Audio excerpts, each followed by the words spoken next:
Thank you so much for being here. I feel far away from you, but I'm really not. I'm just going to get a little closer. So, We can come sit around. let's huddle up together. So, today is a fun, interesting topic called collaborative. What is it called? Creativity Multiplied. And it's about collaborations. And my name's Susan, and my husband and I, along with our amazing team of awesome people, run the Celebration of Fine Art. And today we have Leah and Matt Sievers, and we have a number of artists in the Celebration of Fine Art who, over the years, have done collaborative work. So we could have chosen any number of people, but these two are our newest collaborative team, and we thought it'd be really fun to just talk about why artists like to do this and what becomes how they grow and what they expand into when they do such a thing.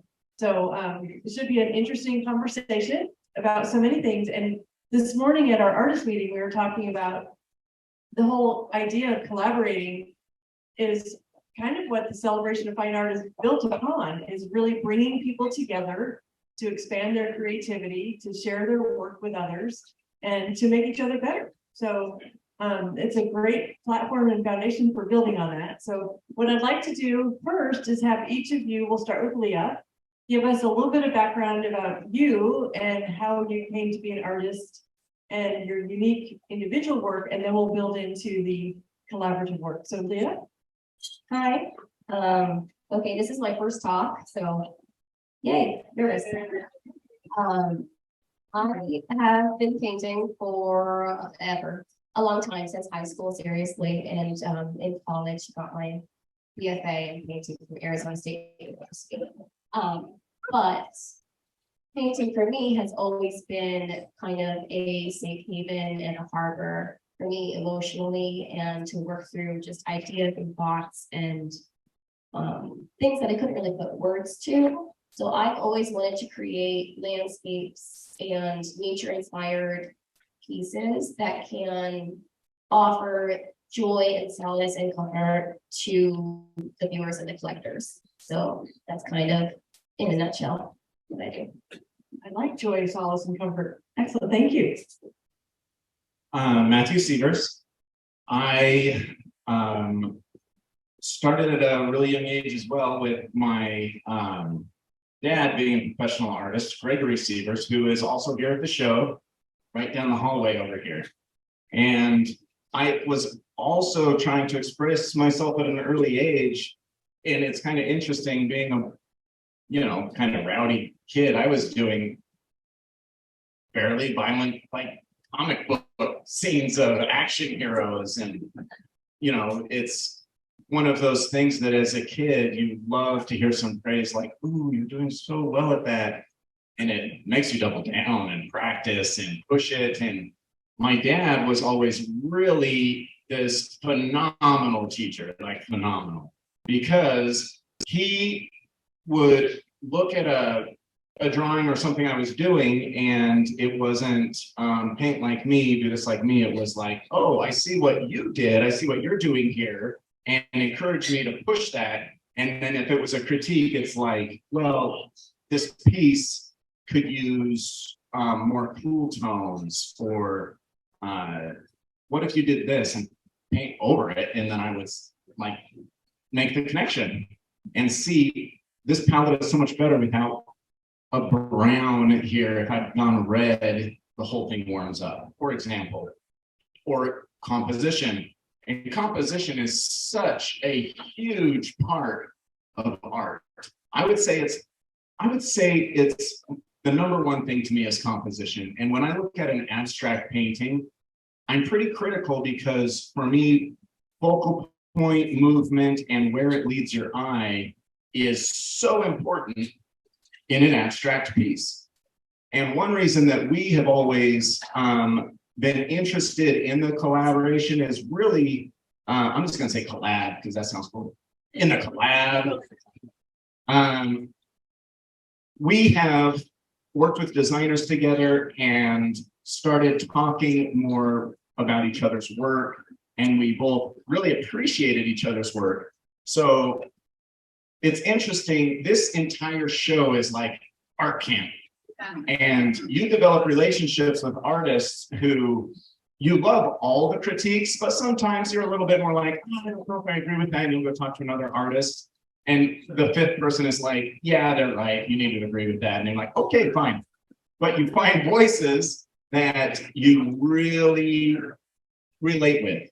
Yeah, we resonate with each other. And I think we can speak to each other's work when we're just visiting each other's booth and saying, oh, that's what you're working on? Cool. What about this? And it's a take it or leave it, but it's just a thought and there's no pressure. But for some reason, it communicates clearly between the two of us quicker than with other people. So composition being a big thing, Dad pushing the career, I was able to get a scholarship to Utah State. I was there after I went to BYU, Idaho, studying art, not sure what I wanted to do. I knew I wanted to make money. So I was taking a lot of business courses as well. And I did a internship for GE in Northern Indianapolis. And it was amazing. I made about $40,000 in about 10 weeks. And I was like, ooh, business, but I was doing crazy long hours. I was completely exhausted. And I would get home in this 100% humidity. It was through summer and a lot of it was like cold calling. And I'd get home at night completely exhausted and I would start painting. And all my energy would come back and I could paint through the night. And then when I went to do the business side of things, I was out of it.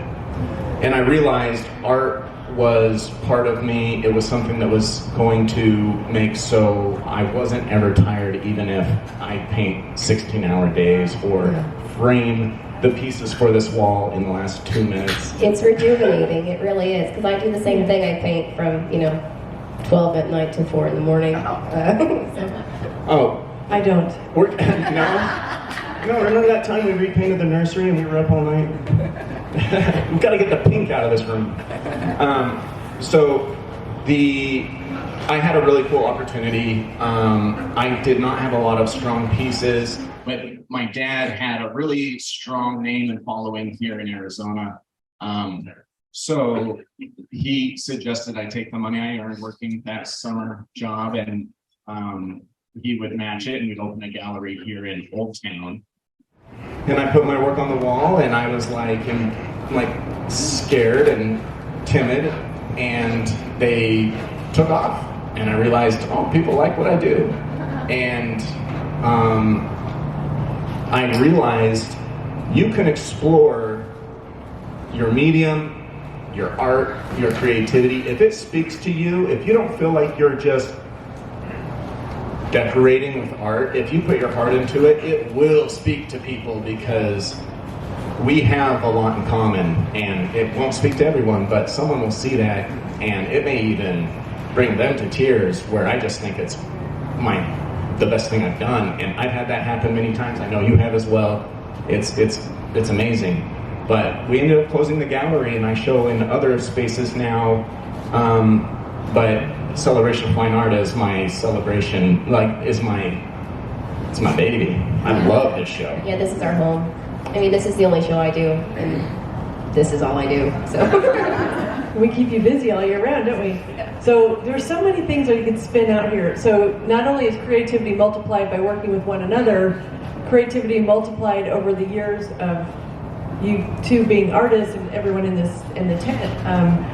I've watched Matthew evolve through at least 36 different styles. I'm going to say five clearly definable styles. And each time, there's nothing wrong with any of the other ones. They're all wonderful in their element, but just each time it's like, whoa, you found your home. And then, you might find another home 2 years from now that's different as far as home for painting. And Leah, I've seen you evolve and change too in the time that you've been here. Sure. And you had a heavy background in creating art for designers for many years. Yeah, I started painting mostly exclusively working for interior design projects and kind of corporate and hospitality art. A lot of hospitals, a lot of hotels. So really working with individual clients has been in the last 6 years, 7 years.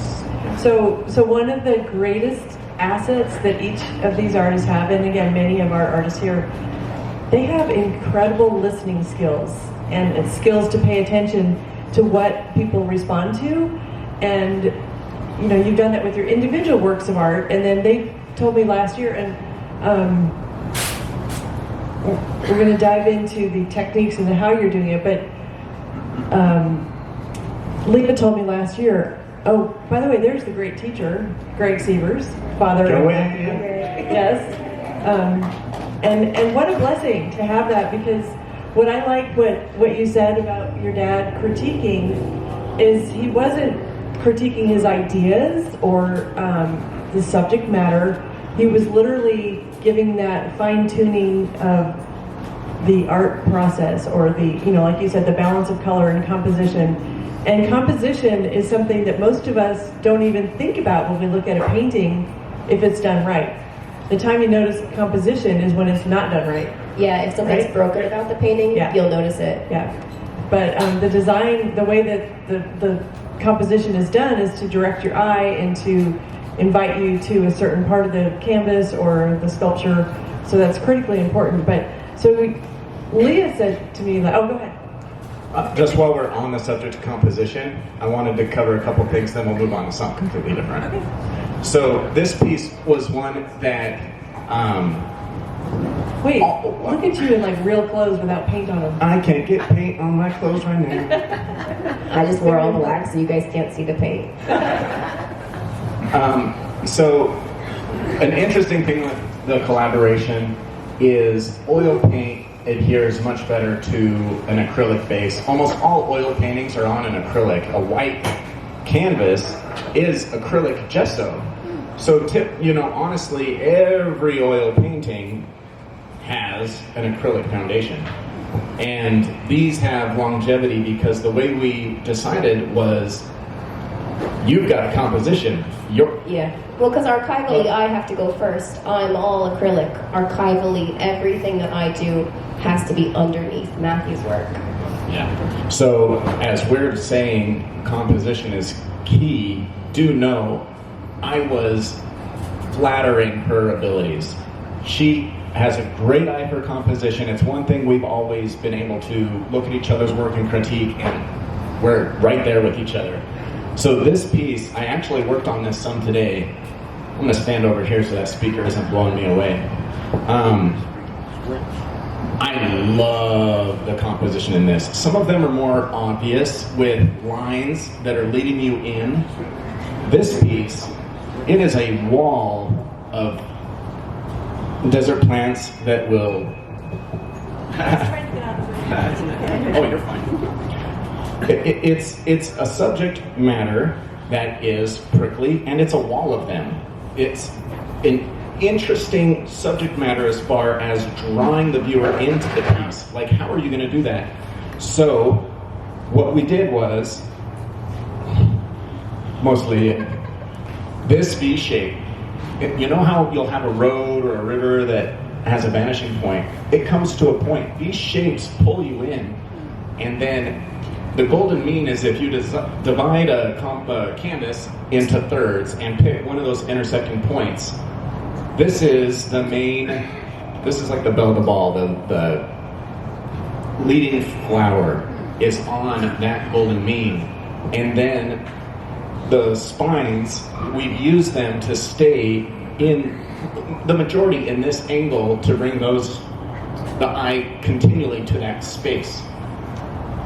As far as to paint a wall of prickly pear, that's why this draws you in. It has elements that are engaging that you don't really realize, and that's a goal, and it's something that we both really relate to each other with. Yeah, instead of a line straight across the canvas, You're helping us travel across the campus. Exactly, we're letting you travel in, travel out, and it is a garden, a prickly pear, and it is a subject that can kind of be hard to digest. It's not exactly palatable to think about cactus all the time, but I think we were able to make them very, very beautiful and approachable and warm. The javelinas would like them. They're tasty.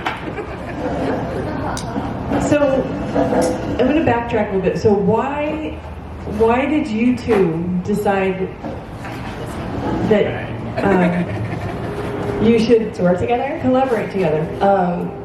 So this is my story to tell, I guess. Last year, another artist at the show had like a barbecue gathering where we were all hanging out and having fun. And they had, the table was... I did not know that's where you were going to This is go where... with this. So their tablecloths were brown paper and there were crayons all over the place, like we were at the Olive Garden or something. And I just started drawing, and Matt started drawing, and then we started drawing together, and it turned into a whole story. We drew an entire story on that entire table. And the next morning I woke up with kind of a vision of what one of our paintings would look like. And I said, hey Matt, do you want to paint a painting with me? He said, sure. And then I mailed him 12. You're such an overachiever. Just a little. It is kind of funny because the way we did that drawing on the table, it actually started with like an artist kind of self-reflecting, and then before we know it, Yeah, it was funny. creating work, and then the clouds part, and there was God, and they're conversing, and I'm like, There were thought That's great. bubbles and words and characters. Wait. We drew the You still entire have scene. I still don't have know. it? We should ask Trevor. I didn't Darn put it, it I up. didn't save it. Okay, I have so some of the $1 drawings million. from these. I have our Sharpie sketches, but I didn't know at the time what we were making. It just felt really, really good to work with you, and it felt easy, and there was no more you, more me, more you, more me. It was just. there was. You think so? Oh yeah, so this is what happened. I get these 12 pieces, and I'm starting to paint for Celebration. Leah is like, oh man, normally I have like 56 pieces ready because they all sell in the first week, and I'm so on it, and I'm like, I've got like 12 I have to get ready to take to a gallery, and I haven't started I yet like for being Celebration. prepared. And I'm like, y'all better bring your paintings. Be ready to sell at the celebration. I already emailed Susan. Susan, we're doing this project. Yeah, and So exciting. so I open up the 12, and we had gone over ideas for compositions and things, and we kind of started with the idea that they'd be a little heavier on a body of work I've done with the mountains and the glaciers. Because I really wanted to use the blue color palette as well. Yeah. So color and composition all kind of was resonating for me to start there. So I open them, and they already have a lot going on for them. There's flow, and there's dark and light, and I can see where I need what I would want to do, but it's almost like you saw a picture of the painting of like an eye. And my first thing I see is, well, I can put the highlight in the eye, like where the light is hitting, that white dot. And this would still be a good painting. And I've got 12 of them, and I'm like, okay, so. I know you called me that night and you were like, they're done. No, I made them for you. They're not done. I was joking. We worked on them. We worked on them a lot.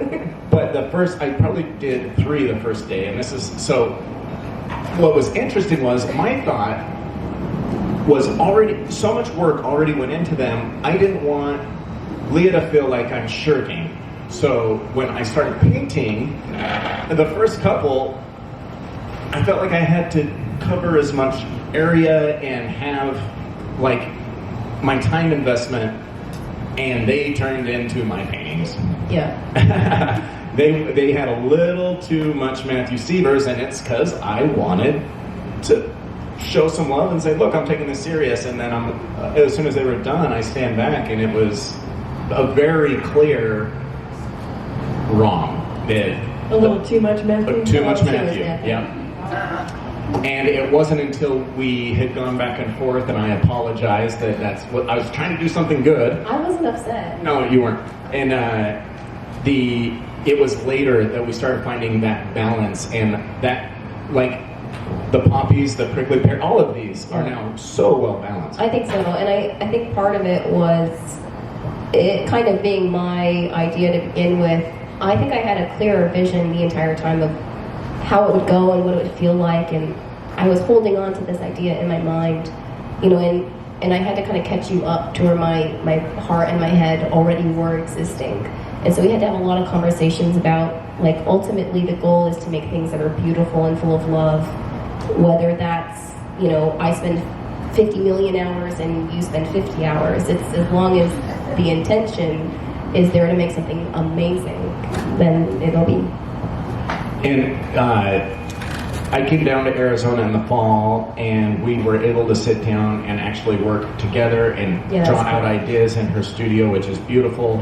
And it was kind of interesting because I had this feeling of not wanting to disappoint, because my work is really, we say masculine and feminine, but it's we talk about our work as masculine and feminine. I think that's the most. Yeah, I tend to go with dark tones, kind of this block-headed, like, I like something that you hold your breath and it's confident and just boom, it looks graphic. like a punch, I mean, they're punch graphic. the painting. Yeah, you're making strong marks in strong colors with complete confidence, and I'm making ethereal washes that hug you. Exactly, absolutely. And what was so interesting about that is my last prickly pear painting that I did was probably 7 years ago, and I had issues with. Look anything like that. No, it did not. But neither does anything in my booth. But it looked nothing like this. And one of the issues I had was that when you're using a paintbrush and you're trying to be bold, if you do the contour of a paddle, a cactus, it feels like a balloon. It's way too smooth, it's rounded, and I'll see prickly pear paintings all the time, and I'm like, oh man, that's nice party balloons.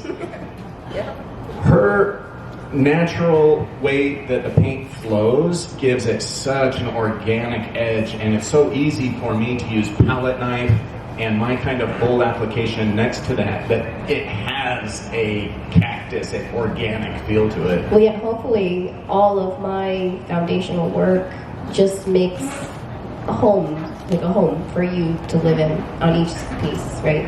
I'm building all of this so you can have a home. Okay, so let's talk a little bit about the tools that you use. Okay. Matthew, you do a lot of palette knife. I paint with puddles, very, very wet puddles of acrylic ink. So it's layer and layer and layer of wet puddles. Like, there's no other way. It's just. Oh, I use a squirt bottle and I mix the paint in a cup and I literally pour it on the painting and push it around with a squirt bottle. So it's not a traditional way of painting at all. So I guess I'm trying to wrangle, like, gravity and water all at once, and I paint completely flat, so never up on an easel, always on the ground or a table. And explain some of your the elements and.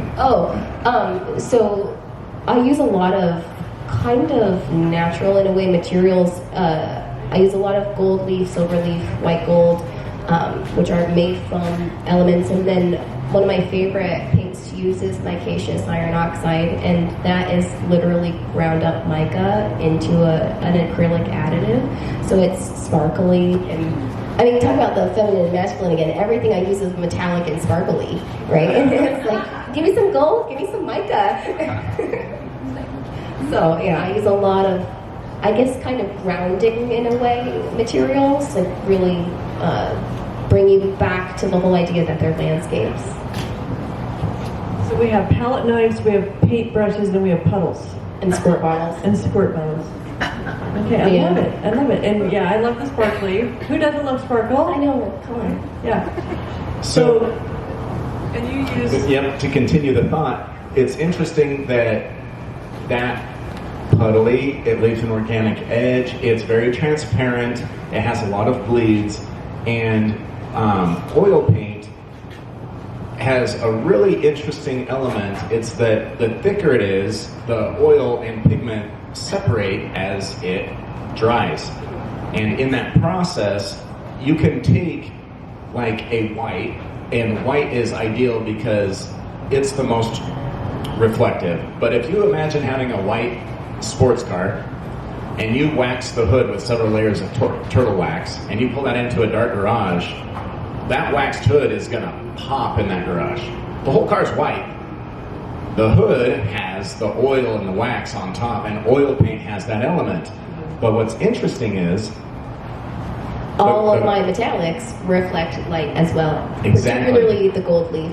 and in such a different way. In such a different way. Yeah. So we're both trying to reflect light in all of our pieces from the most opposite sides of making that happen.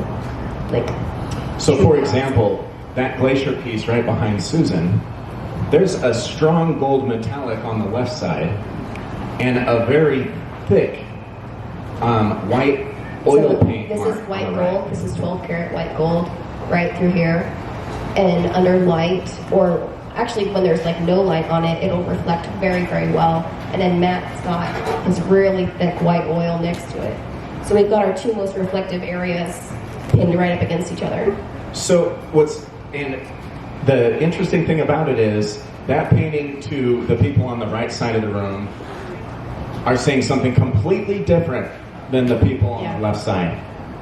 The metallics on that, at least from my angle, that's gold. It doesn't look like white gold, it looks like Right, and if you're standing on that warm side, I'm gold. sure it's catching the sunlight and it's gonna look like almost silver. Yeah, exactly. And then oil paint as well has this flatness, especially compared to these metallics. So for example, it was interesting as I would paint, and anyone afterwards should come up and look at this mark on that surface, where from my angle, I can't see it. It has this and this, it's all the same color. So this is all Leah? Yeah, that's me, and that's Matt, yep.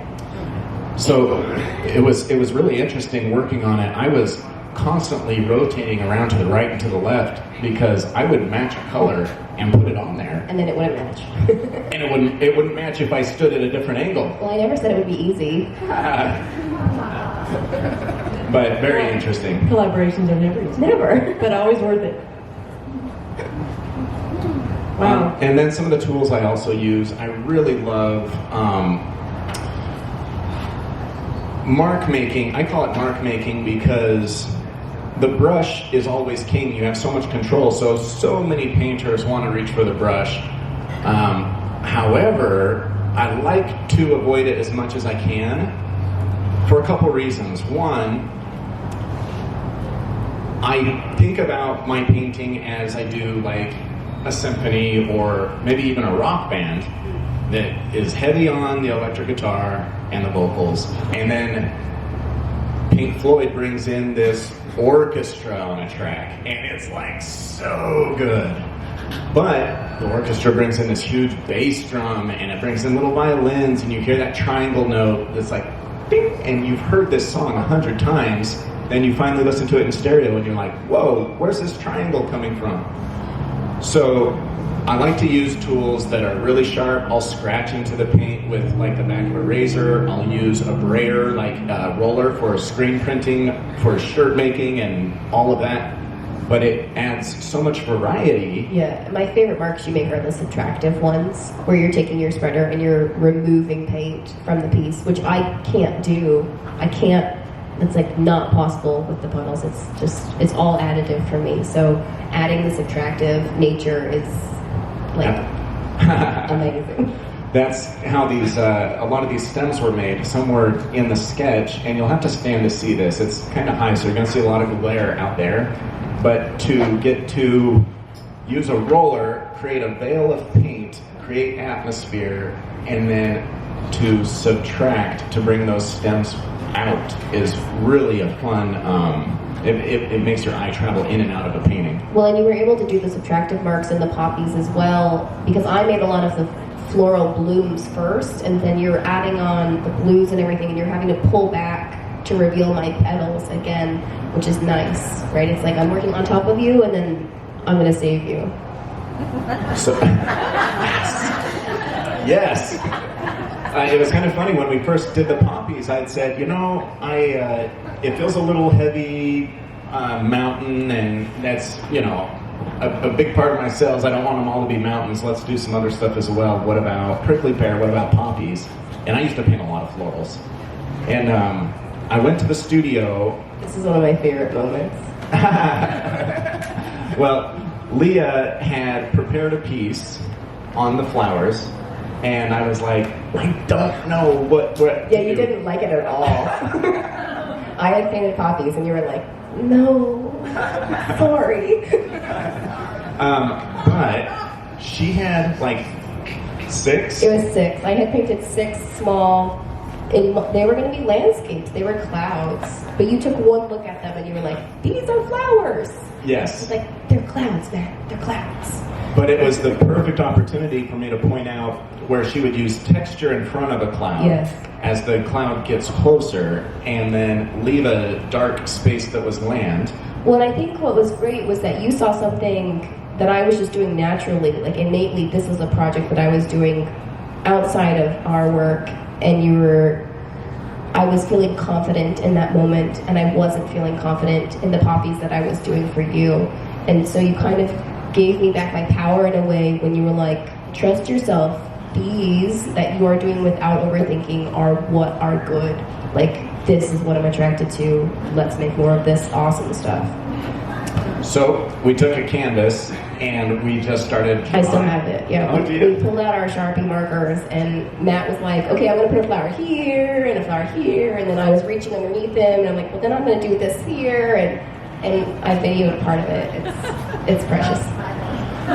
Painting Twister or something? Yeah, kind of. I mean, Which is where this painting came from, was us just drawing together. drawing with Sharpies on a canvas, and I went back to Idaho, and when I came back down, she had another bunch of pieces ready for me. I'm like, wow. Yeah, I know. I made a lot of pieces for you. Yeah. Carolyn? Yes, I actually have a question. So, I love all your paintings here. Is there one here that you could simplify for us? Simplify for us on your collaboration, like So like, him and me? to make it to explain to me, like exactly like, oh, this painting was very simple. He did this, and I did this. So the layers and who The did layers, what? like the back and forth that you guys go through. Is there? Well, there's I mean, no I back love- and forth I love really, the because I have to go first. So there's a conversation, right? A Matt, do you want to do this? And then a yes, let's do it like this. So the poppies. I painted the background, this dark metallic. Then I laid in all of these petals, but they're clouds, but they're petals. My petals. Then I laid in heavy texture, kind of marks on top with the white, gold leaf, a little wash here and there, and then I gave it to Matt. So I have, a couple of layers of different puddles going on, and then Matt's come back through and he's cutting into the background with the blue and adding the stems and adding all these like purple and some intense whites on top. Now, In a nutshell. she's playing it down a little bit because I worked on the piece, I really liked it, and I felt like it was fresh and interesting, and it's the whole reason I'm interested in doing a collaboration, to be honest, is it feels like everything's been done in the art world. It's invigorating to make new things. Yeah, to make something that is fresh, and very limited. Like, this is our collaboration. I've done maybe 3 or 4 collaboration pieces with my dad in the Your lifetime. 30 years of my painting. This is an opportunity right now that we wanted to explore, but it's finite. It's for this year. It's for this show, actually. This is the end of the body of the work, and the piece is fresh. It's Yeah. you're not going to see another piece that has all these earthy metallics and bleeds and then oil and changes in the light and has 2 artist signatures. That's exciting. That's exciting. And it's something that I wanted to explore because of it and because I appreciate your artistic creativity. Yeah, and the immediacy of it is also enticing, right? Where it's like, let's do it now. Let's make things right now with the people that we are right now, where our bodies of work currently exist. Like, we will always be growing and changing, so these pieces only exist in our hearts now. Well, one thing that's really funny is when Leah had come to me about doing the collaboration, I was kind of like, oh yeah, of course, that'd be awesome. No big deal. I was like, that's never gonna happen, but that sounds great. Let's do that someday. Sure. Yeah. And then I was at Sun Valley doing an art thing, and Yes. a publication had come out, the Oh. Celebration magazine. Yeah, The Art Connection. The Art Art Connection. Connection. Thank you. The first episode, the first release. What do we call them? Issue. Thank you. So Leah was asking questions in that, and they were talking about her work, and There was something along the lines of what Oh, yeah, Beth asked me, what are you most excited about? And I said, Penguin Matt. We're doing it. He said, what? well, I knew we'd have the conversation, of course, but all these artists are coming up on I know, but I put it in print Yes. before the page even began. Never underestimate the power of a determined woman. Absolutely. And it was funny because, I wasn't part of the magazine. I wasn't featured in the magazine. And here's Leah name dropping me. And I was like, oh, that needs my ego. Now I'm going to do it for sure, of course. And, but all these artists were coming up and they're like, when are you doing this? I don't understand. How could you two ever collaborate? You are like So different. far ends of the spectrum, and you got that a lot as well. I got that a lot. But what we knew was we both like bold, we both like each other's ideas for composition, we like how each other works, and how we are both very much open to critique and change. And as far as the way we're wired, even though the mediums are the far ends, the collaboration was like spot on. It was easy. It really was easy working with you. Okay, so what I would like to know, and I think maybe some other people, is how philosophically or spiritually or emotionally, what did you contribute to beyond the techniques of the painting To each other? to this process and to each other? And how did you each grow from the experience, and how will you see that play out in the future in your work? That's a deep question. I can go over just the growth in my own work with something that happened today. I actually and one thing I was going to say is, though you don't paint acrylic on top of my oil, as far as the critique and what a piece could use, I really like critiquing your work. blowing out these edges. They were in other pieces, and I kind of liked the organic because of the prickly pear. And Leah came over and she's like, okay, what if we blow out a few more here in the center like those? And it's like, oh, of course. He's making me sound a little bit nicer than I am. I went, this is all good, but can you just do this? Could you just do this? I think I contributed a little bit to that painting. Oh, you did. Yeah, it nailed right into My knee. it. Easy fix. I mean, I think I grew a lot in the process. It was really healing for me to be able to collaborate with you. Just to be able to work through a lot of maybe some self-doubt and some confidence. And, I kind of hide in my corner over there, and I don't get up on stage, like, right, and you're Matthew Sievers, and you kind of have a name for yourself, and it was pretty bold of me to even ask for you to work with me, and then it was even bolder to make it as intensive as we made it. So thank you for letting me kind of step into that, and you never ever made me feel small in any way. Like you were there for it 100% the entire time. So that was really, really big.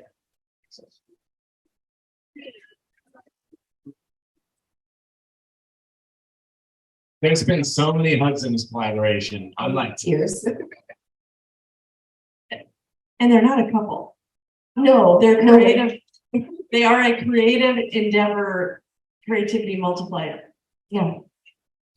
One thing I really saw, and that's kind of where I was going with this, but I forgot the question, was the textures that I was getting with my roller in this piece, and to have that as a base has actually brought me to a new thinking of what I'm going to be doing in my next pieces that will just be me. And That's super exciting because that's my texture underneath there. Exactly. Yeah. And you can kind of see how, if you imagine these are growing in front of a black stucco wall, and maybe light is hitting a window or something and hitting that, these textures that feel so concrete and repeated, I'm going to be doing that in my next cityscape, where I will have those underneath. And then as I start to paint the buildings, these are going to be coming out. And just today, as I painted that center light, I decided that's happening. And it's funny because when you painted that, I walked by and went, wow, it looks like one of your cities. So it clicked for me too. Awesome. Yeah. So I think you both told us what you got out of it. What do you feel was your best contribution?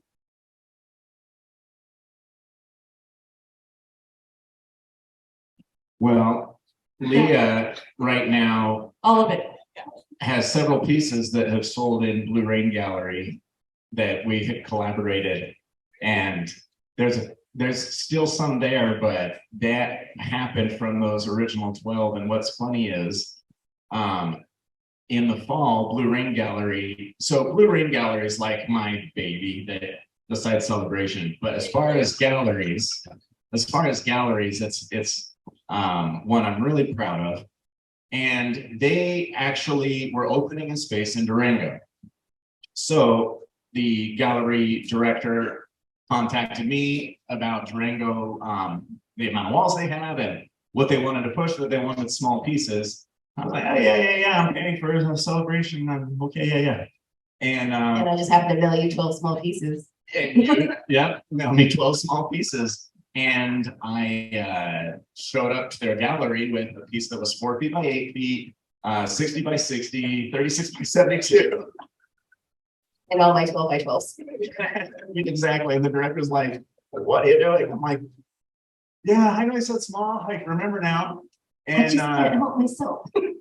And I said, you've got to see these. They're really interesting. They're really great. And I pulled them out, and they were blown away. They were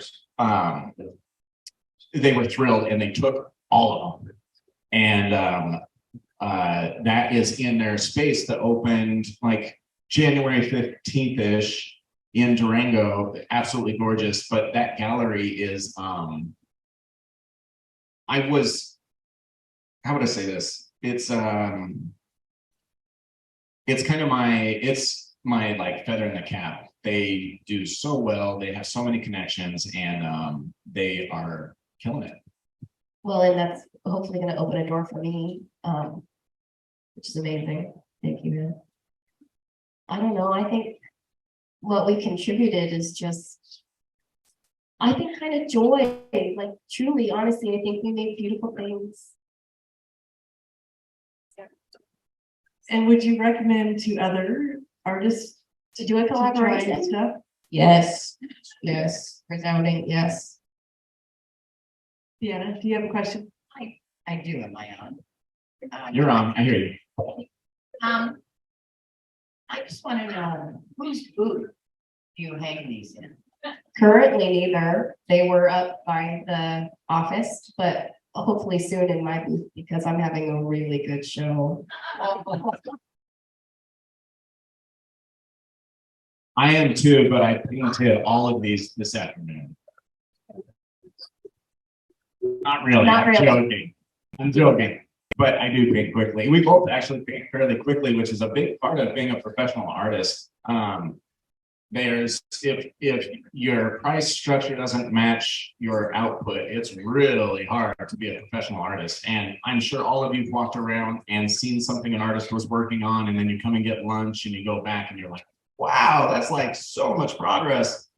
But that's a big part of being here at the show. You need to be able to have a vision. You need to be able to get after it. You need to have work ethic. You got to love what you do. And you, it's kind of what makes this show so unique is that Susan has found so many like-minded people who have so much work ethic and love people. But diverse bodies of work, like it's insane how special we all are.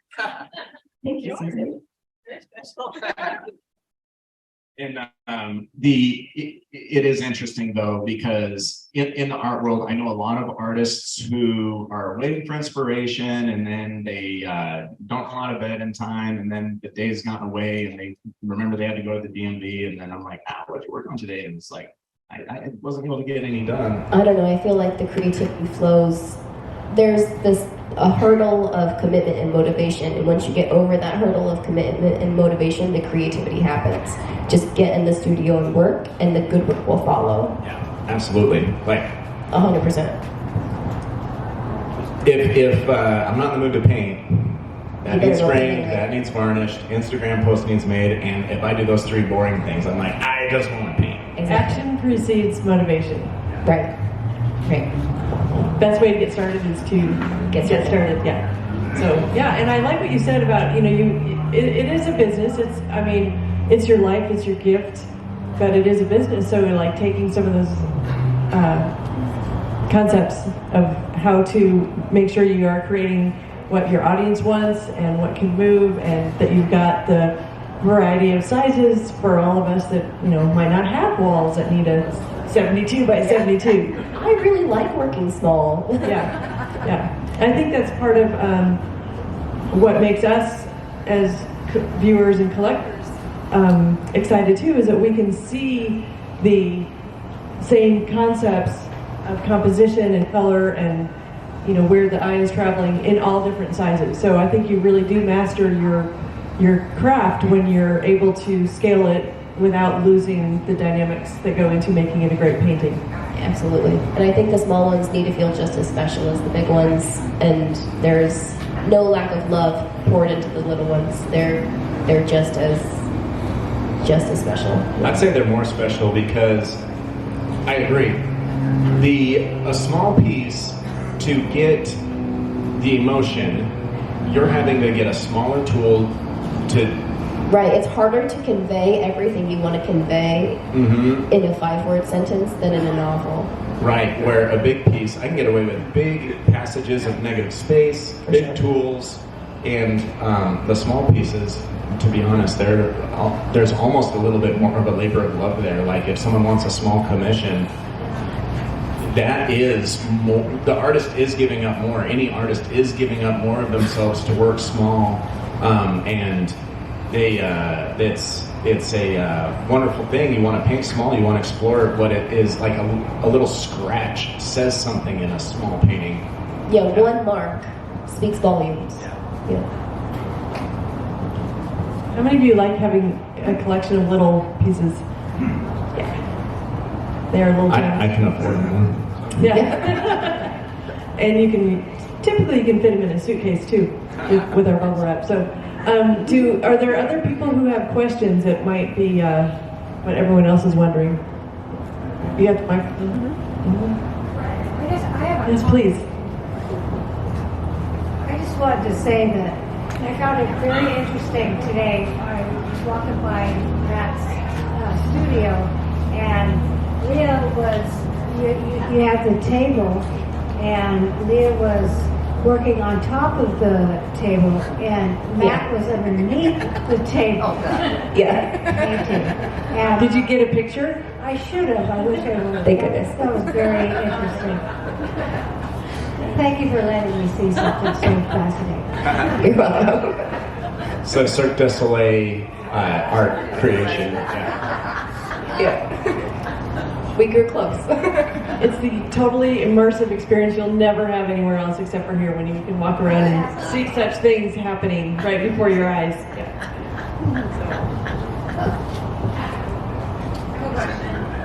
Elizabeth has a question. We must record the question, so. So, Leah, since you begin the painting and then Matt finishes them, essentially, are you surprised, or were you ever surprised by how they finished? Absolutely, 1000%. None of these turned out exactly like I had envisioned. Like, I had a vision of what they would look like, and this isn't it.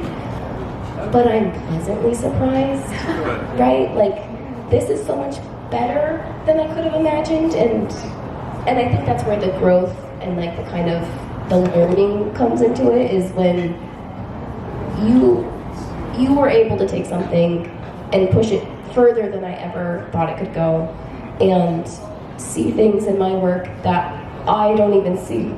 And I think I kind of do the same for you. I gave you opportunities to push yourself into corners where you usually wouldn't spend so much time, right? And so we really get to, it's like exercising, right? It's a little bit painful, but in the end you're stronger. So. Well, it was interesting early that I was so nervous that I already knew when I opened those 12, I'm like, okay, so now I'm gonna mix up some black and put black all over this thing. And because I love contrast, and you do as well, but I like to really push it.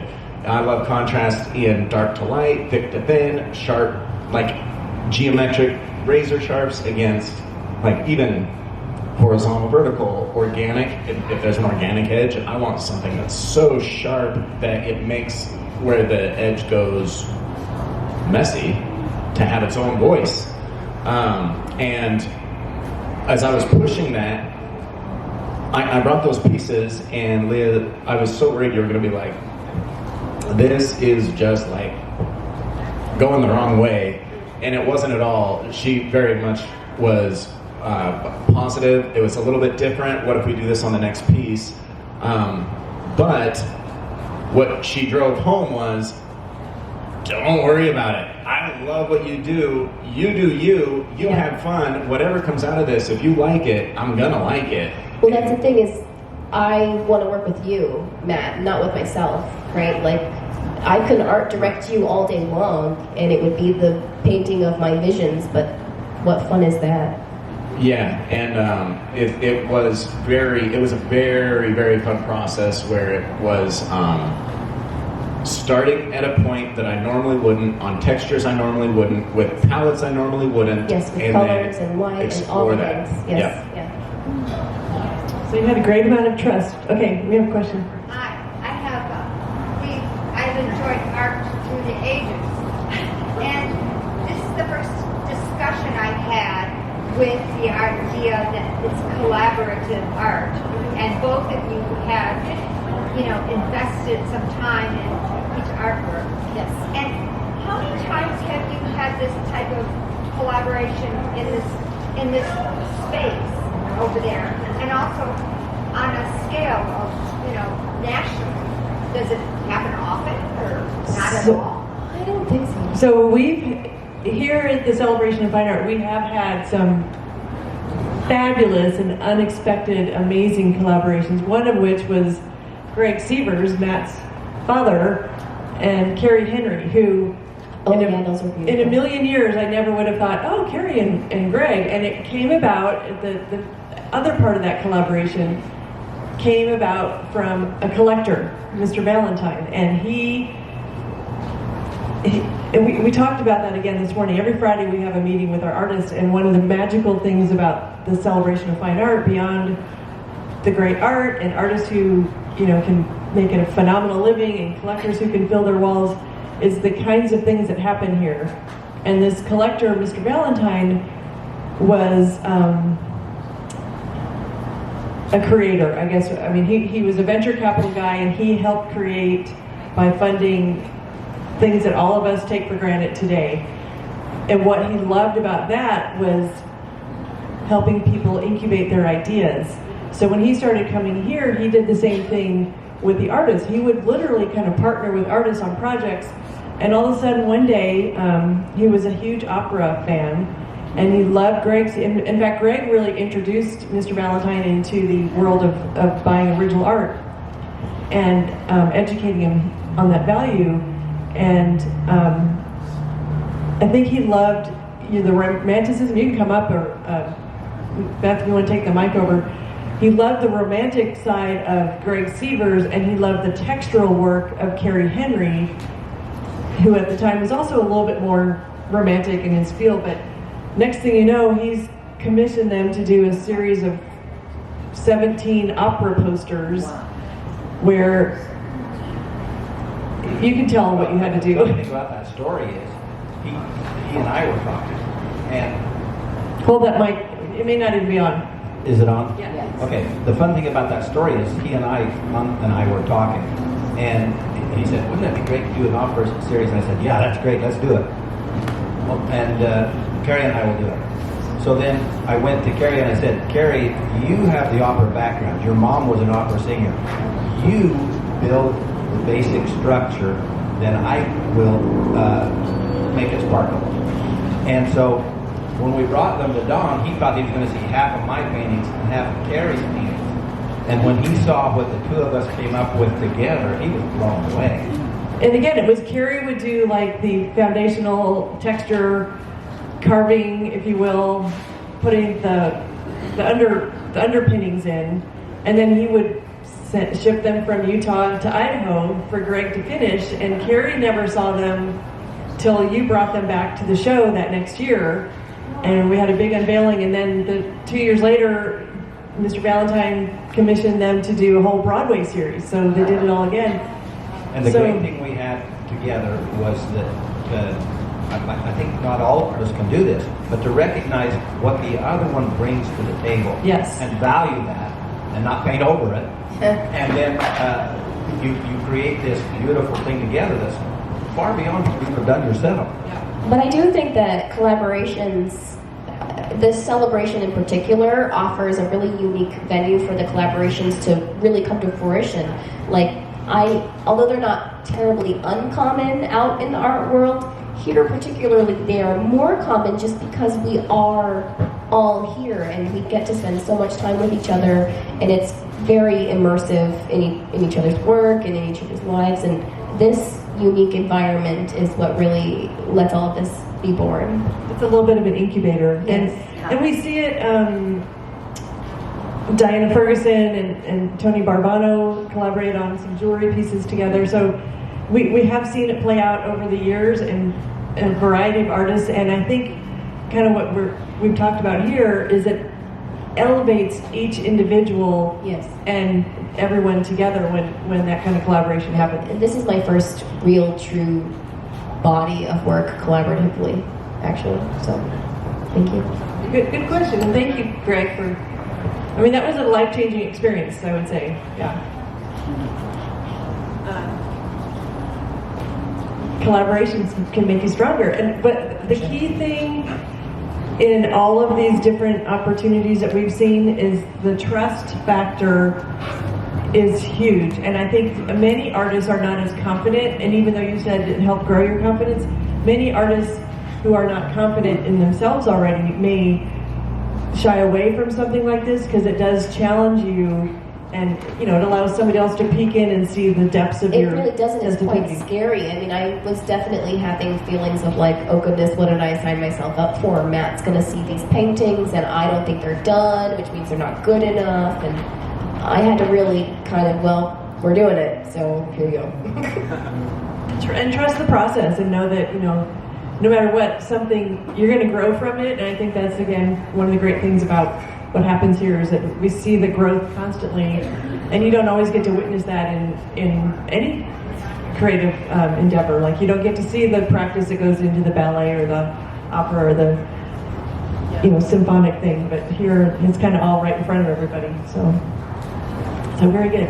I feel inspired. And on top of that, not only did they have to create this collaboration body of work, they still had to produce all their own bodies of work to be able to come here and yeah, we're pretty demanding, right? It's like, you better not show up with 2 paintings. Just a little. Just a little. No, it's good because the more we do, right? And it's the more we paint, the better our paintings get, the more excited we are, the beautiful work we make, and it's just, it truly is like dominoes. You make one beautiful thing and then it's just like, life is beautiful. Yes. Oh, I don't think we can end on anything better than that. You're welcome. Okay. So thank you all so much, and thank you, Leah. Thank you, Matthew. Matthew's studio is right here, and Leah is kind of straight down the aisle. Hang a right, and you'll see her work. So thanks for being here, and we'll see you next week.